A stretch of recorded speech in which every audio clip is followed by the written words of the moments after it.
Steve Sherlock here for Franklin Matters, Franklin Public Radio.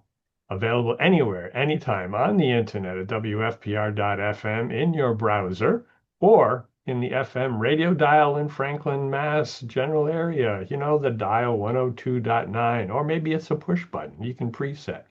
Either way, 102.9. Here today virtually with a town council candidate for our biennial election coming up November 4th this year of 2025. And you can vote as a reminder on or before November 4th. The absentee ballots will be out in the mail if you've chosen to vote by mail sometime during the week of October 6th, per our clerk. And then in-person voting starts October 17th in the town clerk's office. The schedule is published on the town site, on the community calendar, but what we're trying to do now is have a serious set of questions or the same set of questions for all the candidates, clearly different from school committee and town council, but a basic course so that we get to know if people haven't met Ted, don't know Ted, okay, well, who is Steve talking to? We'll find out a little bit about you and then get into kind of the details and let it go that way. So, Ted Cormier-Leger, thank you for doing this, Absolutely.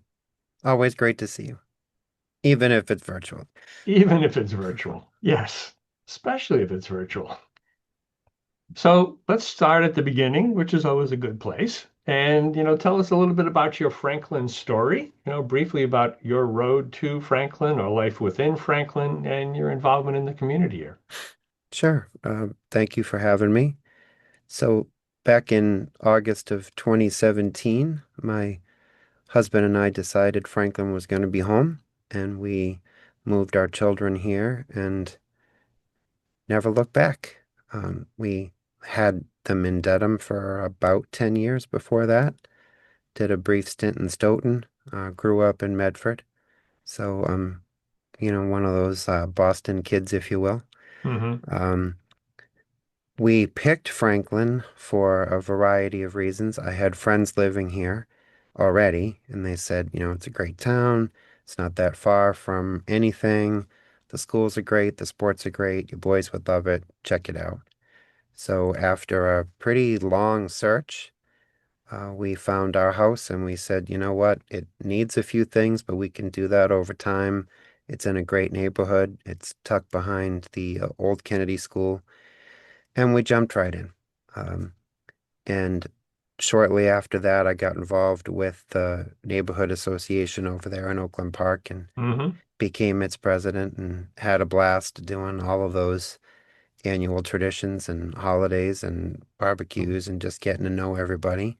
The Um, luminaires yeah, the annual Christmas luminaries and just that neighborhood association goes back almost 60 years now. mm, So that was a lot of fun, and I actually ran for town council once and didn't get it. So I said, okay, let me lick my wounds here a little bit and figure out how I can, still get involved in the community and make a difference. And um, joined the cultural council, which I served on that for 2 years with Kay Kelly at the helm. And we did a lot of great things. We brought a lot of fun to town. We had the cultural festival. We mm, started the annual Halloween outdoor decorating contest that the mm. Lions Club now does, right? And does such a great job, and that I continue to judge for and have so much fun. And then COVID hit, and we found ourselves doing much of what you and I are doing now. Like, what kind of online engagement can we do to keep people involved and help them feel less isolated? So we did Right. all kinds of activities online. And then I made a run for the council again and got it, and was so happy to get on and roll my sleeves up and figure out how I could make a difference. And but I knew I had a lot to learn. And that was 4 years ago. So I've successfully completed two-year terms. And I'm running again because I feel like I am just getting started. Right? Takes a while to learn how to do this job and to learn all of the players and just so many staff and uh, things you have to learn with the state and just how the meetings run and Mm, terminology and the subcommittee meetings and the budget. And but I feel like, okay, I've finally gotten into a groove. I've met some great people. I feel like I've made a little impact on some conversations and gotten some good things done. And I'd like to keep it going. excellent. Yeah, certainly especially in this time period with the Halloween stuff going on, I've seen the decorations getting starting to appear all around. So that's going to be a fun time for sure. Oh yeah, people take it very seriously. When we first started that, we had over 70 entries that very first year. Hmm. Not realizing that somebody did an entry because they put a mum and a pumpkin out on their front porch and wanted somebody to come by and see it, which was okay. But it wasn't quite the same as the elaborate displays that came after. But Hmm. it's a wonderful way for everyone to just get out and see the town and walk around with their families and just enjoy Franklin. So I think Hmm. it's kind Yeah. of a nice, unique thing that we've got going here. So Potentially see different neighborhoods that you would not necessarily see in your normal paths going back and forth, ab schools, sports, absolutely, whatever. Yeah, absolutely, yeah, yeah, definitely. good. Related to that, the next question is civil discourse is a key component of our democratic republic form of government. And the political divide, unfortunately, especially on the national level, is wider now than ever. Fortunately, at least on this local level, we're nonpartisan, but we still have some issues. Mhm. So, how can you and what would you do to help, bridge those divides or at least help avoid some of that so we can have a civil conversation? Sure, I think it's important to recognize that people are going to have political affiliations. They are going to have political ideologies. That's just one of the great things about being an American, right? But when it comes to Franklin, we have to be in these seats for everybody. And I really pride myself on trying to be the person in this elected seat for everybody, whether I agree with them politically or not. Um, I think it's really important when arguments ensue, particularly on Facebook. I try to chime in, I try to offer some assistance, sometimes do a lot of, correcting or Mm, yeah. pointing people to links or pointing people to, can you please call the appropriate staff person at town hall to get the answer you need because this isn't really a municipally monitored forum, right? Correct. But a lot of people do still go there for their information, and they go there for the ability to, midnight chat in their pajamas. Um, but I really do, Steve, pride myself in extending the olive branch and saying, let's take it offline. Let's go meet for coffee. Let's Hmm. go down to Birchwood or over to King Street and just have a conversation. Let's find some middle ground. Let's find that we have more in common than we don't. Yes. And those conversations, for the most part, have always gone really well. Right. Um, and I've done a lot of them, right? Hmm. And people have said, well, geez, I didn't know that about you. I said, no, I didn't know that about you either. And isn't it nice that we've been able to Right. find that out? They didn't know perhaps I was a dad, or they didn't know that, my kids are involved in sports, or they didn't know Hmm. that, you know, I was into real estate or whatever the conversations, led toward it. It humanized us and it took it off the keyboard. And I wish more people would do that. But I do think that that goes a long way to establishing trust Mm. and helping cross that divide so that people aren't quite so polarized, right? If we can just find a way to see the humanity and get to the middle. Um, I remember a woman about a year ago came into council chambers and things were a little volatile. There was some exchanges going on about some recent events. And she said to me, Ted and I are out in the football stands together cheering our kids on and, yelling as loud as we can for our kids. And I said, yeah, we are, right? Because we're neighbors. We're in this Hmm. town Right. together. We're, Yeah. raising kids together.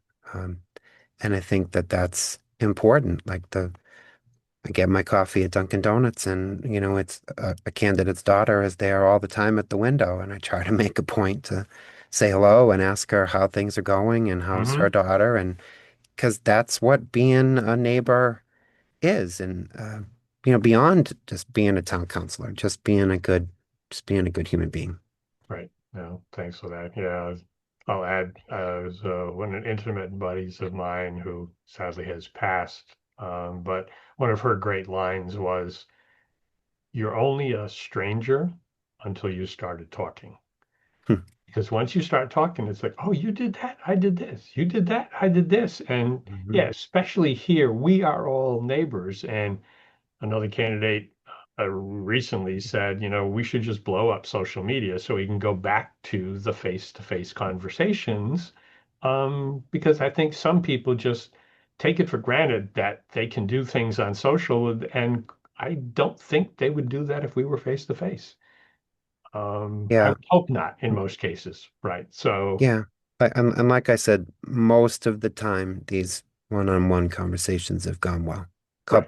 Couple of exceptions, but when people take it seriously, they come with their stuff written down. Hmm. They just kind of want to break bread and have a cup of coffee and say, "This is Right, what's bothering me. right, How can you help me?" Because I do think as a counselor, we have a role in helping to bridge what the citizen needs and who on the town staff can assist them. I do think, much like maybe back in the day when we had wards and precincts, when someone had like a local rep they could talk to sure. about Yeah. something bothering them. I do Yeah. see that as a key part of what we do, Hmm. right? And of course, they're responding to emails and all that stuff, but just people want someone that's going to listen to them and hopefully take it seriously and get back to them or meet with them and say, I hear where you're coming from and, how can I help? Hmm. Yeah. And at least have that civil discussion. And maybe at the end, you still agree to disagree, but at least you're not disagreeable about it. You've agreed, and there's some things that hopefully the next time may move a little bit better. So, yeah. Yeah, yeah, absolutely. Yeah. So, in particular to running again for the council, what experience or background will help you serve in this particular role? Or another way to phrase it is, what do you bring to the table that helps set you apart potentially from the others that are, competing for the same role? Sure. I think the 4 years serving on the council already certainly helps, right? It certainly has given me the experience, the way to navigate the system, the way to know who to go to for what, truly how to understand the budget, how to understand how meetings are run, how to understand how subcommittees are run. That all takes time and Hmm. it's fairly nuanced, right? And I fully admit 4 years ago when I was just coming on, I had to learn a ton, right? Hmm. Um, and I really applaud the new people running because I was in that position once before too. And I think, Right. we need people to come in and take these seats for sure. We all have to be involved in our town. I came to this position. I mean, we've talked about this before, but I came to this because I had a 20-year nonprofit background, right? I had um, the ability to work in Boston primarily in youth services, but to be a problem solver, right? To be a community builder, to be like, okay, I can help get you from point A to point B or get you the services that you need. Um, and I really missed that. Hmm. I had to give that line of work up when we decided to adopt the boys. And Hmm. um, I went into the real estate path because it had more flexibility and I Hmm. literally could bring the kids with me in the car to appointments and to hold signs and to meet with the fire station and the water guys on a house. Like it was that fun and it was that easy. Right. But that little part of my heart that wasn't having that need met of still being able to problem solve and do stuff with community, I said, oh, okay, if I can do an elected office like town council, I can fulfill that inner need for myself Hmm. and Sure. still feel challenged and still feel like I was out making a difference. Yep. Good. Thank you for that. Sure. And then there's three kind of key questions that are set up for the council specifically. One of the key responsibilities, as you've learned, certainly is to hire and provide oversight to the town administrator and his or her team. For Mhm. example, why you can serve as an escalation point for the town folk. That does not include micromanaging a particular department or operation. Do you agree or disagree? And please explain. I think our town administrator, our police chief, our fire chief, DPW director, right? They're all incredibly capable people with long resumes. They don't need us micromanaging them. They don't need us telling them how to do their job. They need us sometimes to perhaps alert them to a problem Hmm. or a concern that we've heard about, or, I met with this neighbor and this is what's going on, and you may not be aware. I find our current town administrator, Jamie, to be incredibly responsive. I text with him pretty regularly throughout the week. Hmm. I let him know things that I maybe hear or see, particularly on social media, and say, you aware of this? Or, could somebody on your team look into this? This Hmm. person saying they didn't hear back from anybody. Um, or perhaps it's just, can we find a solution to this problem? And maybe we haven't even thought about it yet. Hmm. Maybe we Sure. haven't even, gotten to that. And sometimes he's just like, you know what, Ted, I can't. That's not something that's within my scope right now. Um, or he'll give me some talking points or some tools to go back and see if I can solve the problem, or, maybe grab a couple of counselors and we'll go try to solve the problem together. Um, and that works, right? We have to all be cognizant of the fact that these staff have lives, right? They have their own families. They're all working a lot of hours. Hmm. Yes, many are well compensated, and I don't argue that. And aren't we lucky to have some of the best in the state working right here? Hmm. Um, but people don't also appreciate the amount of hours they work, and that, it's morning, noon, and night. Sometimes it's 7 days a week. Sometimes our meetings run till midnight, right? 3 hours. And then these staff are right back at it at, 8 o'clock in the morning. So, Yeah. um, I always come at it with a very appreciative lens, Hmm.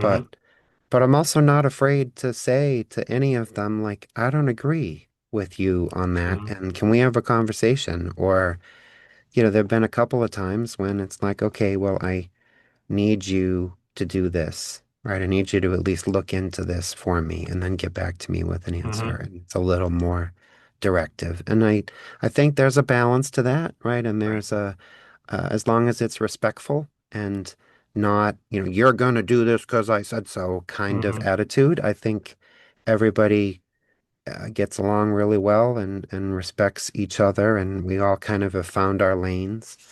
Um, and that goes across committees, right? Because I try to be a good bridge to our friends over at the school committee too, with the issues that they're dealing with. And, I've had great conversations with Lucas, the superintendent, and just said, how can I support what you're trying to do over there? And then there's been plenty of times where it's vice versa. So Hmm. um, that's, again, trying to look at this like we're, and not to coin the cliche, Steve, but we are one Franklin, right? We are just one town Right. with all these moving pieces, and we all got to try to figure out the best way to work together for the citizens and the people that live here. Hmm. Yeah, I concur. We're all in it. We have to solve it. There's no white knight coming somewhere or whatever color the knight is that's coming. There's no help coming on the horizon. Yeah, yeah, It's our problem to solve. there's no knights, and if they do, we had to sell the horses, so they're walking toward us pretty slow, but it's okay. Yeah. Yeah. So the town council approves the annual budget, which then sets the priorities for how Franklin operates. faced with the fiscal challenges that we've seen and are likely going to see for the next several years, what are the financial priorities that you think we need to address? And there's two kind of caveats to this as well in terms of additional questions or nuances. So I can repeat these as you get into the answer if you need to. But once you determine what those priorities are, or the town does, how do you explain what needs to be done to the voters and residents is one.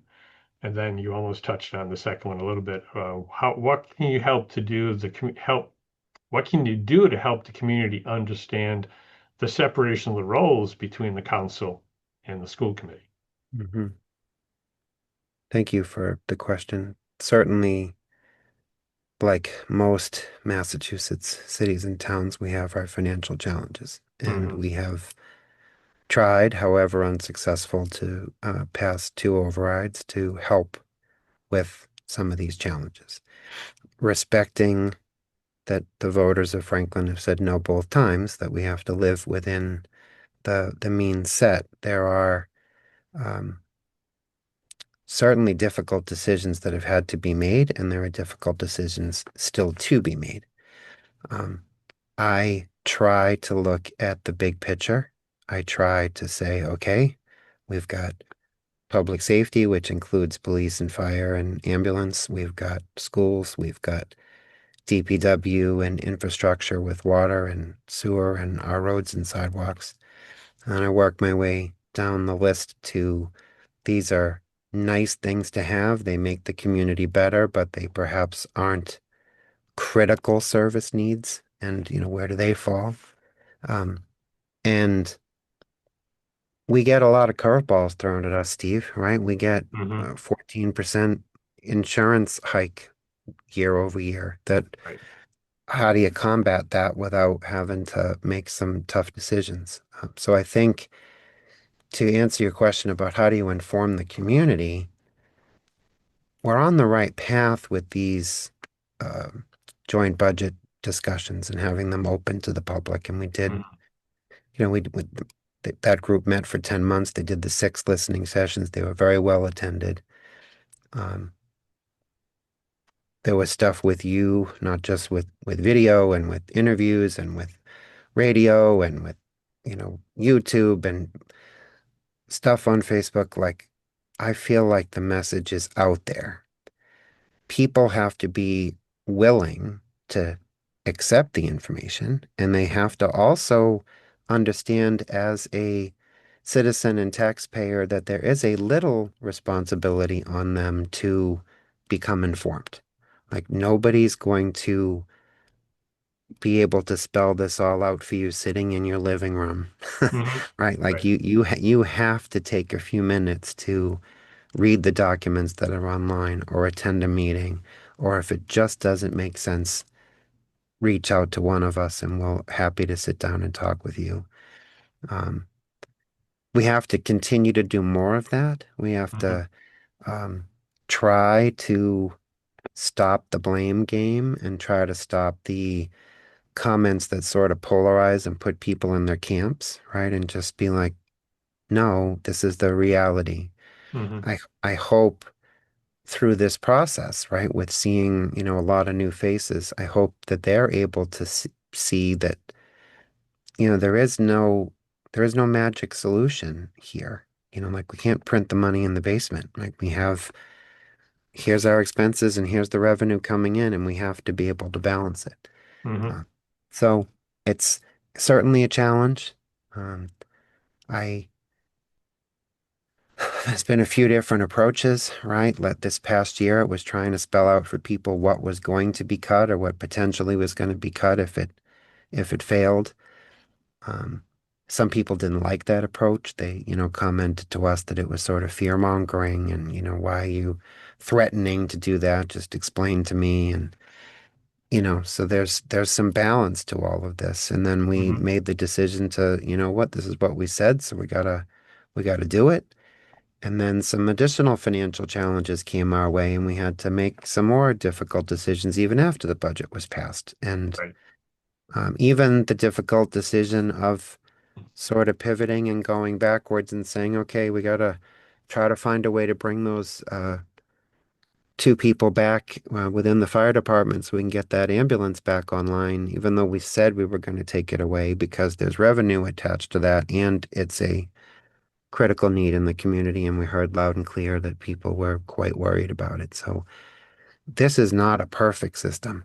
And this Mhm. is, I think the beauty of it is that we have the ability to go into that budget at any time and make changes and examine things. And if we gotta add something or we gotta pull something out or we gotta delve more deeply into something, we can. Um, and just like in the fall when we look at capital, right? We certify that free cash and then we get a big long list of stuff to do and we have to decide, okay, are we sticking money in reserves or are we buying equipment or are we getting Mhm. curriculum or what are we doing with this money? Because it's all taxpayer money. Right?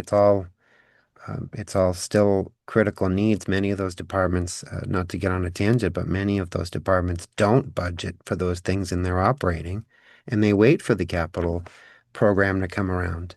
Right.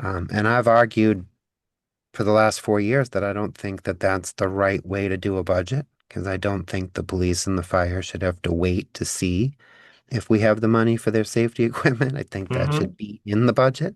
Right. Agreed. But unfortunately, when things just aren't there and you don't want to let people go, then you say, okay, well, we're going to keep the staff and we're going to talk about equipment and program needs Hmm. at the Capitol round. And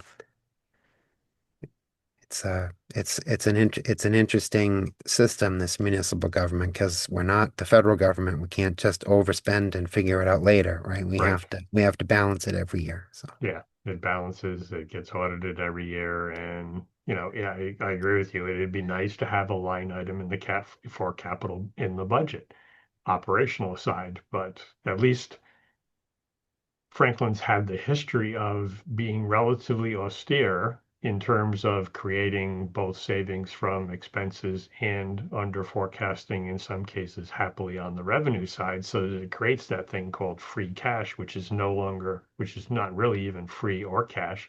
It's just money that wasn't spent the prior year or extra money that came in the prior year, which right. then allows us to put some money aside to savings, puts money aside for a new fire truck, money aside for a new field replacement, Hmm. and allows for the other capital requests, as you mentioned, whether it's equipment, safety, curriculum, etc.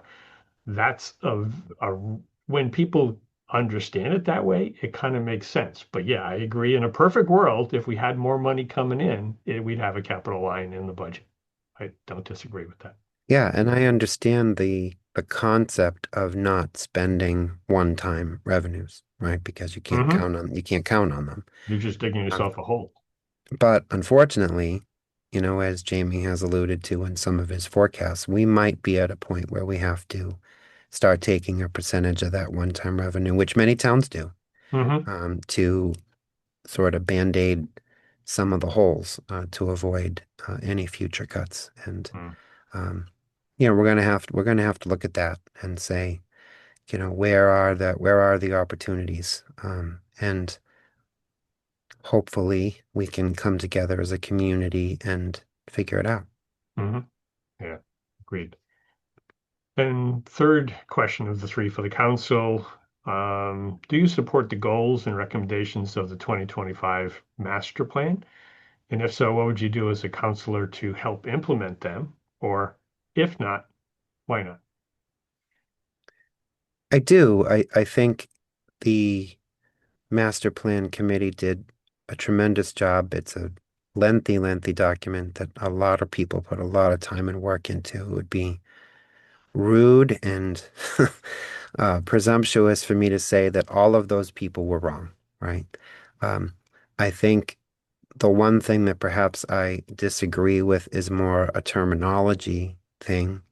I think when people see in a survey, do you support affordable housing or do you want more affordable housing in Franklin? They're not thinking of the state formula of affordable housing. Hmm. They're thinking of actual housing that a senior on a fixed income can afford the monthly payment, or actual housing that a first-time family can afford. Hmm. Um, And I think sometimes we get tripped up with those terms, right? Because the state formula, looking at median income and, coming up with the 80% thing and, that it's complicated. And Hmm. we've talked about it many times in our meetings, and I don't Right. think a lot of people understand it. Yeah. So when that is a goal, when people say to me, but it's in the master plan that we have affordable housing. Well, my retort is, yes, absolutely. Then let's have a conversation about housing that's actually affordable. Let's have a Yeah. conversation about, some units that people can actually find a path to get to. Hmm. Or let's have a conversation. Maybe we can find a developer that will actually do 40B deed restricted single family homes, perhaps instead of apartments to give this group a leg up, right? I think we have to have more of those open conversations. It's frustrating when I hear, particularly online, that everybody just wants the building to stop entirely, right? They don't understand the concept of new growth and how that revenue is important. And they also don't understand that building moratoriums are illegal, right? Yeah. So, We tried that once. the town tried it, right, several years ago and got taken Yeah. to court and lost, right? So Hmm. there is no path where the town legislative body can say no more building ever anywhere. Hmm. That's not an option. And anybody running in this race that tells you that it's an option has not done their homework, right? So we have to find creative ways to certainly address housing issues within zoning. And we have to, in my opinion, try to approve projects that require the least amount of variances because I think that's where we get tripped up when it starts to get higher than 5 or 10. In my opinion, it's raising too many red flags. Um, but I do support the master plan. And I think looking at the long-term health of Franklin is important. I think that's our roadmap. Will it need to be adjusted so it's not just a book sitting up on a shelf? Absolutely. Hmm. Will we Sure. have to pivot and make some changes? Yes. Just like, 10, 15 years ago when the last one was written, they had to make some changes. That's okay that it be this sort of living, breathing, ongoing thing. But it does give us a roadmap, and that's important. Otherwise, we're not guided in any particular direction. Hmm. Yeah. Good. Thank you for that. And kind of the last question, the final question, at least while we've covered a bunch of topics, if there's another topic that we haven't mentioned that you'd like to address, or just, summarize while we have the opportunity and we've got this platform, you're speaking to the visitors and residents, you've got another opportunity to have your say. Sure. I don't think there's necessarily a topic. I think if there are people out there who maybe still don't know me, I would encourage them to reach out, give me a call, send me an email. Over the next month, happy to get together with you. Um, but I'm the guy at the football game screaming as loud as I can for his kid. I'm the guy in the concession booth with the other parents trying to get you to buy a hot dog and a slice of pizza.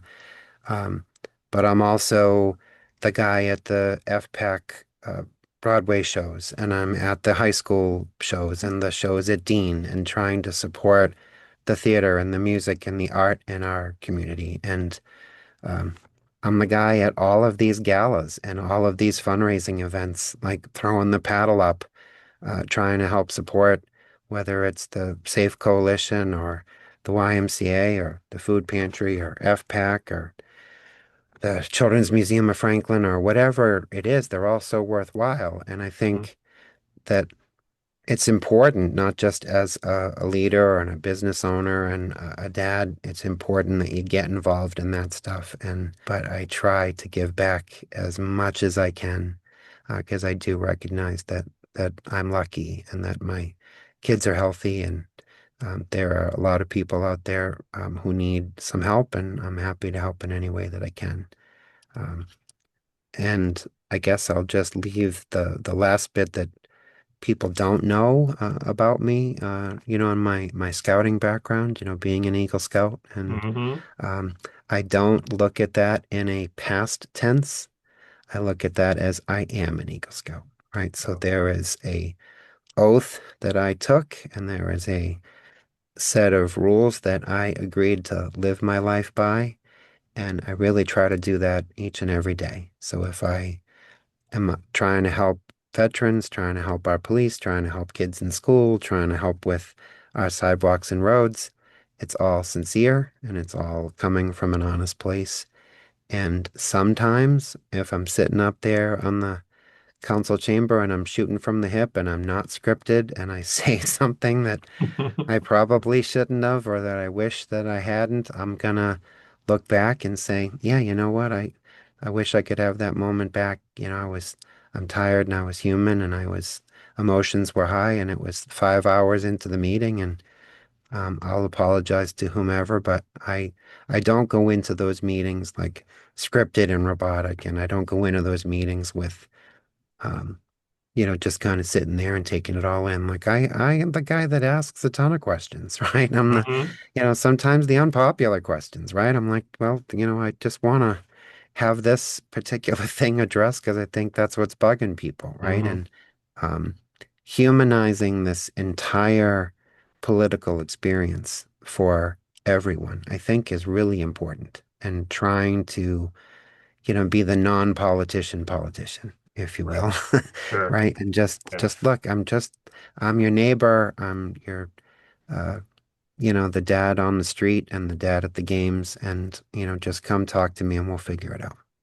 Yep. Absolutely. Well, thank you for doing what you do.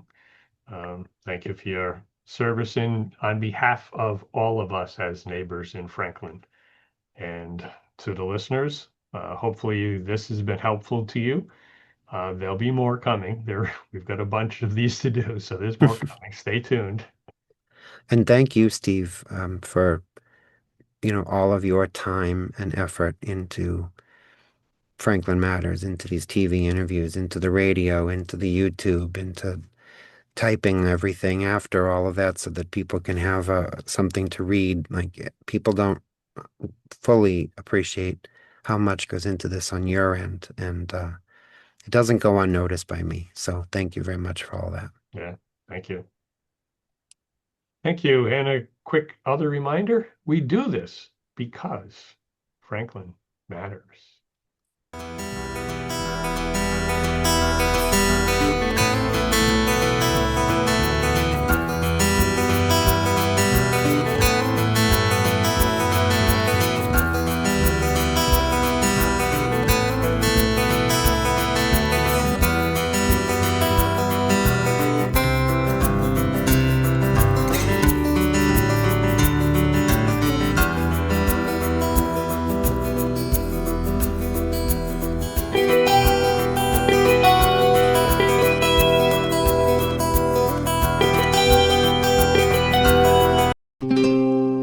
This program was made possible by your Franklin friends and neighbors, good folks just like you.